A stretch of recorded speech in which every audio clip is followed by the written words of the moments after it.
Bharatiya Janata party યુવા મોરચા દ્વારા traffic awareness લઈ કાર્યક્રમનું આયોજન કરવામાં આવ્યું હતું।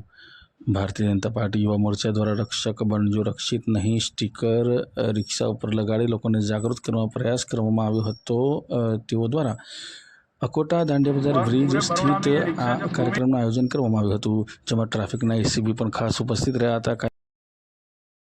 આજે વડોદરા મહાનગરમાં જે અકસ્માતોનો દौर વધી રહ્યો છે, ફક્ત વડોદરા જ નહીં ગુજરાત આખા દેશભરમાં અકસ્માતો વધી રહ્યા છે। એને કેવી રીતના રોકી શકાય એની માટે પોલીસ વિભાગ પણ એનું કામ કરી રહી છે, ટ્રાફિક ડિપાર્ટમેન્ટ પણ કરી રહી છે, પણ તે છતાં આટલો દંડ ફટકારતા પણ લોકો બેફામ ચલાવે છે, અકસ્માતો વધે છે।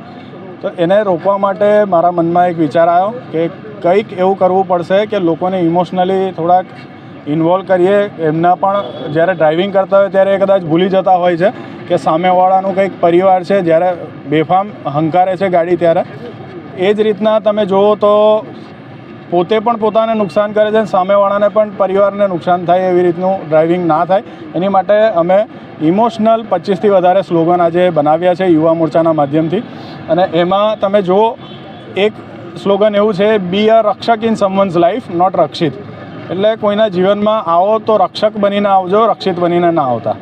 બીજું સ્લોગન તમે જુઓ તો એક બાળકી પોતાના પિતા કે પોતાની માતા માટે કહેતી હોય કે અંકલ પ્લીઝ ધીમે ચલાવો, મારા મમ્મી કે મારા પપ્પા ઘરે આવી રહ્યા છે।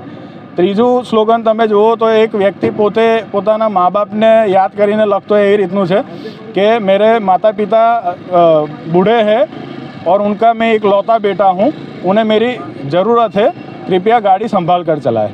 એટલે પોતાના માતા પિતાને એની પોતાની કેટલી જરૂર છે એવી રીતનો એક મેસેજ છે। આવા અલગ અલગ મેસેજ કર્યા છે કે I pledge to make Baroda safer on road, I will drive carefully, I am a student, I have a future ahead, please drive safely.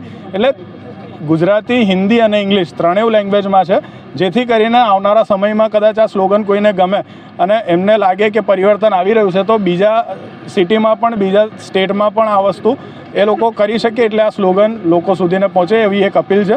અને આનાથી મને લાગે છે કે જ્યારે કોઈક વ્યક્તિ આ સ્લોગન વાંચશે તો એના મનમાં એવો ભાવ થશે કે કોઈનું પણ સામેવાળાનું પણ પરિવાર છે એની રાહ જોઈ રહ્યું છે અને ત્યાં એની બ્રેક વાગશે। એની માટે આ આજે આખો કાર્યક્રમ અવેરનેસ માટેનો છે, ટ્રાફિક રોડ અવેરનેસનો। આજે શું આયોજન કરવામાં? ભારતીય જનતા પાર્ટી વડોદરા મહાનગરે આજે એક જે સૂત્રો છે જેનાથી એક અવેરનેસ આવે એ પ્રકારનો પ્રયાસ છે।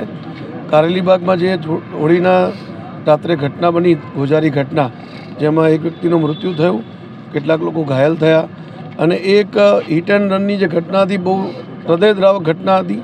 આવી ઘટનાઓ સમાજમાં ન બનવી જોઈએ। એટલે આજના યુવાનોને પણ મારી અપીલ છે કે આપણે વાહનો જ્યારે હંકારીએ છીએ તો થોડુંક લિમિટમાં ચાલીએ, જેથી કરીને બીજા પરિવારોને નુકસાન ન થાય। અને અમે સૂત્રો પણ એવા બનાવ્યા છે કે મારા ઘર પરિવારનું કોઈ રાહ જોઈ રહ્યું છે તો કૃપયા વાહન ધીમે ચલાવો। તો આવા પ્રકારના અવેરનેસથી પ્રજામાં એક સંદેશો જાય અને આવી ઘટનાઓ બનતી બંધ થાય એવો એક નમ્ર પ્રયાસ ભારતીય જનતા પાર્ટી વડોદરા મહાનગર કરી રહ્યું છે। કેટલા રિક્ષાને કેટલા પોસ્ટર લગાવવામાં આવ્યા? લગભગ 100થી વધારે રિક્ષાઓ, અને એમ અમારો પ્રયાસ ઓર વધુ છે, પણ 100થી વધારે રિક્ષાઓને તો આજે જ અમે લગાડવાના છીએ પોસ્ટર।